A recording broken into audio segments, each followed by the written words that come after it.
Nasir Napier road के वेश्या बाजार में साज बजाने का काम करता था। एक दिन जब वह वेश्या बाजार से लौट रहा था, बंगलों से निकलकर नासिर पहाड़ियों की ओर मुड़ा ही था कि उसके कदम एकदम थम गए। रात के करीब 12 बज रहे थे। कहीं घुंघरुओं की आवाज़ सुनाई दे रही थी।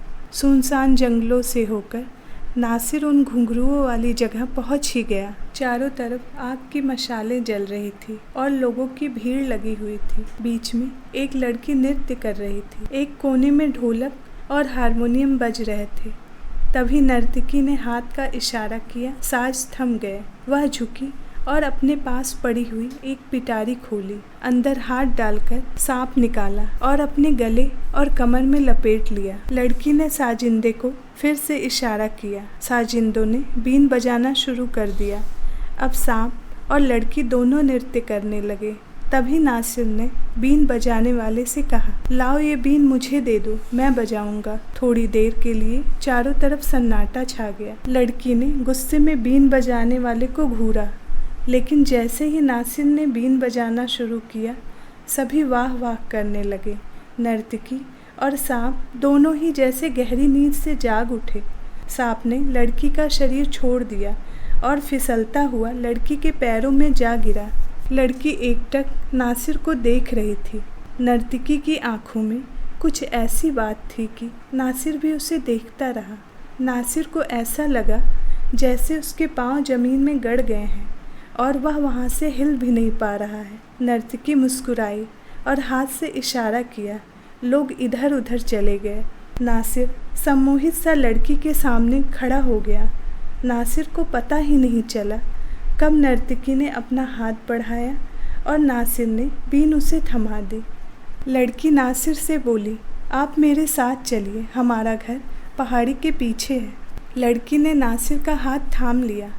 वहीं थोड़ी दूरी पर एक ऑटो रिक्शा खड़ा हुआ था। नासिर लड़की के साथ उसी ऑटो रिक्शा में बैठ गया। ऑटो रिक्शा पहाड़ी और जंगल के रास्तों से होता हुआ एक छोटी सी झोपड़ी के सामने रुक गया। नासिर लड़की के साथ झोपड़ी के अंदर पहुंच गया। बाहर से वह झोपड़ी जितनी छोटी दिखाई पड़ रही थी, वास्तव में वह ऐसी नहीं थी। अंदर से वह एक आलीशान बंगला थी। आग्रह करके उसने अपने हाथ से नासिर को गिलास बनाकर पिलाया। उसे ऐसा नशा हुआ कि वह दीवाना हो गया। नर्तकी ने धीरे से उसका हाथ थामकर बिस्तर की तरफ बढ़ी। फूलों के ढेर में सरसराहट हुई। नासिर ने मदहोशी की हालत में फूल उठाने चाहे, मगर पल भर में उसका नशा गायब हो गया। एक सुनहरा सांप बिस्तर पर रेंग रहा था। नासिर सहमकर पीछे हट गया। लड़की हंसी और बोली, मैं सांपों में पली बढ़ी हूँ। बहुत सारे सांप मेरे दोस्त हैं। यह तुम्हें नुकसान नहीं पहुँचाएंगे। अगर तुम मुझे नुकसान पहुँचाना चाहोगे तो तुम्हें माफ़ भी नहीं करेंगे। तुम्हें मालूम है कि मैं तुम्हें यहाँ क्यों लाई हूँ? नासिर ने इनकार में सिर हिला दिया। फिर ये 2 घंटे नासिर ने जैसे उसके साथ सपनों के दीप में बिताए। जब सुबह की भीगी हुई हवाओं ने दरवाजे पर दस्तक दी तो वह उठ बैठी। बोली, अब चले जाओ। अगली जुमेरात को तुम 11 बजे हैदरी के बस स्टॉप पर मिलना। उस हसीना ने अपना नाम यास्मीन बताया। जब वह उसे अलविदा करने बाहर तक गई तो सफ़ेद रंग का पतला सा सांप उसके गले में लिपटा हुआ था। नासिर सुबह 4 बजे के करीब घर पहुंचा।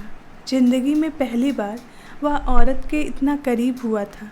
उस खूबसूरत लड़की के साथ बिताए हुए यह कुछ घंटे उसे सपने की तरह लग रहे थे। बार बार वह उंगली को काटता था कि कहीं यह सपना तो नहीं था।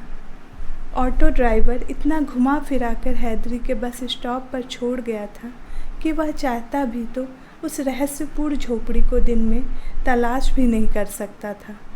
नासिर की माँ उसकी बदली हुई हालत भाप गई थी, मगर अपने बेटे से उसने कुछ पूछा नहीं। अगर आपको ये कहानी पसंद आई हो तो मेरे चैनल को सब्सक्राइब करें।